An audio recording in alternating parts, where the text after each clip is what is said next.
In certain schools of yoga, they classify yogis into three categories.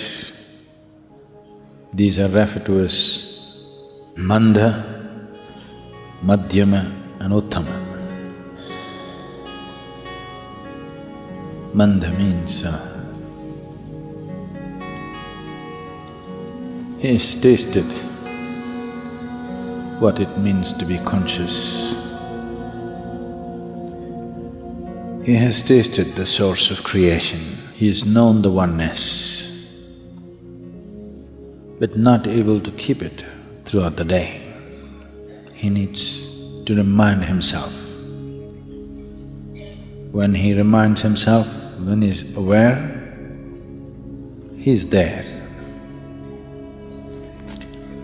When he is not aware, he loses that whole experience.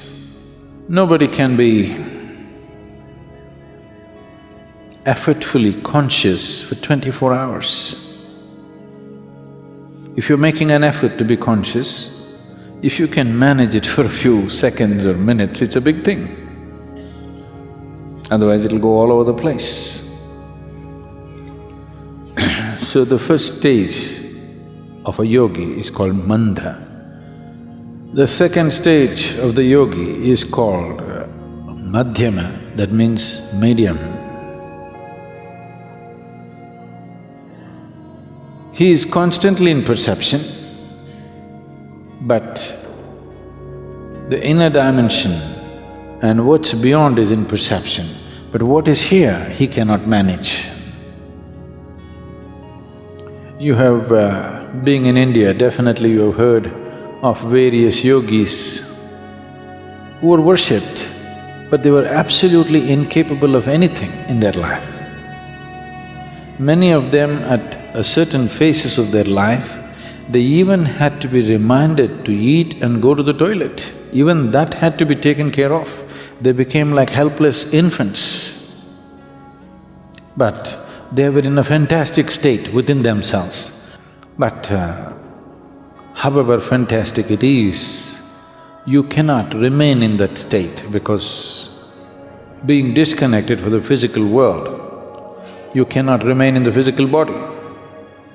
If you have to maintain your physical body, you must have some competence with the physical world, otherwise you cannot manage it.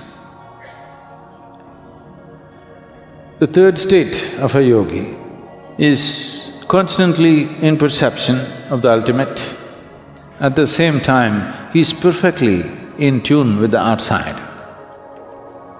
To an extent, you do not know whether he is really a yogi or not.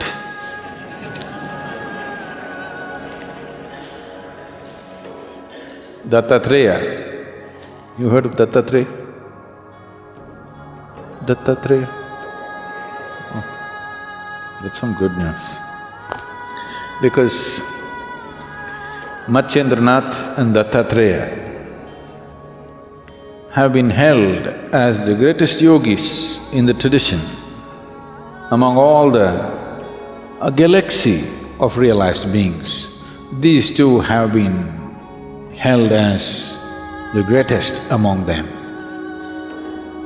Matsyendranath, because of the way he existed, people consider him as the reincarnation of Shiva. With Dattatreya, people around him said he is the reincarnation of Shiva, Vishnu and Brahma at once. This is people's way of expressing it. When they saw something about that person, though he's in the human form, nothing human at all, this doesn't mean he's inhuman. Yes, definitely not human. So when they saw such qualities, they could only compare him to Shiva, Vishnu, Brahma like this. They said he is the reincarnation of all the three. So sometimes you will see Dattatreya's images with 3 heads, because he is the reincarnation of all the three. Dattatreya lived a very enigmatic life. Even today, the clan which grew out of him, they follow certain things, a powerful clan. You might have… definitely you've heard of Kanfats. These are the worshippers of Dattatreya. Even today they walk around with black dogs. Dattatreya always had black dogs around him, spotlessly black. But I will not go into this dog business. There's a whole lot of things about it. He used dog in a certain way. You know, if you have a dog at home, he's little more perceptive than you. Yes or no? In smell, in hearing, in vision, he seems to be little better than you.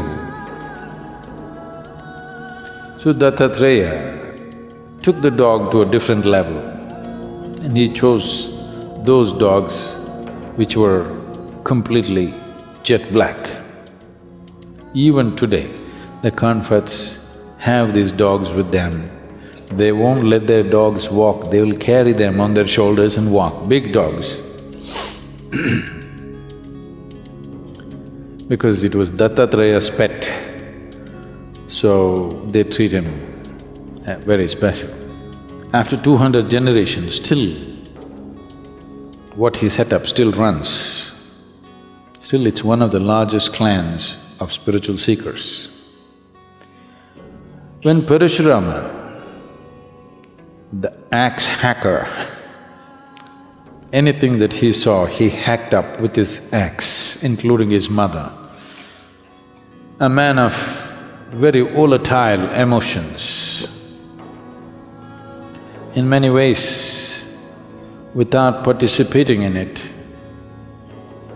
Parashurama decided the fate of Kurukshetra war. He fixed Karna in the very beginning. He had enormous capabilities, but his emotional volatility did not allow him to perceive the divine every moment of his life, off and on, off and on. Bad weather most of the time. So he went to many gurus or teachers.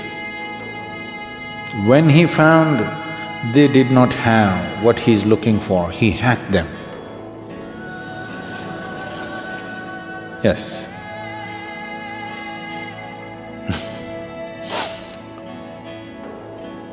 And then he came towards Dattatreya. People told him, Dattatreya is your answer. He came, still with his axe. When he was coming towards Dattatreya's place, many other spiritual seekers had gathered. They looked into his ashram and were running away. This is not a spiritual place.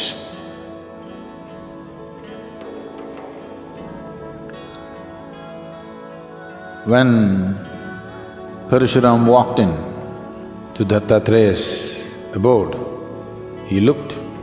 Here was a man who was sitting with a pot, a jug of wine on one lap and a young woman on his other lap. He just looked. Dattatreya looked drunk. Parashurama looked at him, put his axe down for the last time and prostrated himself. Everybody else left. The moment he prostrated, the jug of wine and the woman disappeared, and Dattatreya was just sitting there with his dog at his feet.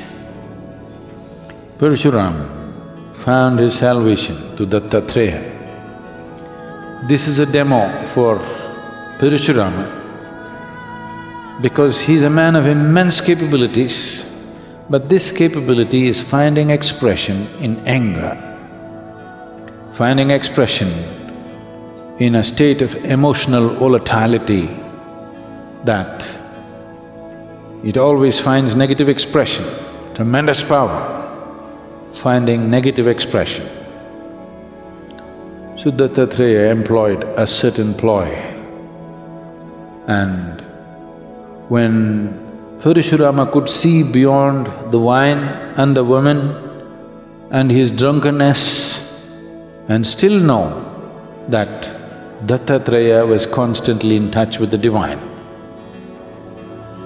that moment became his opening. If he was that perceptive right through his life, a lot of people would have been spared the axe.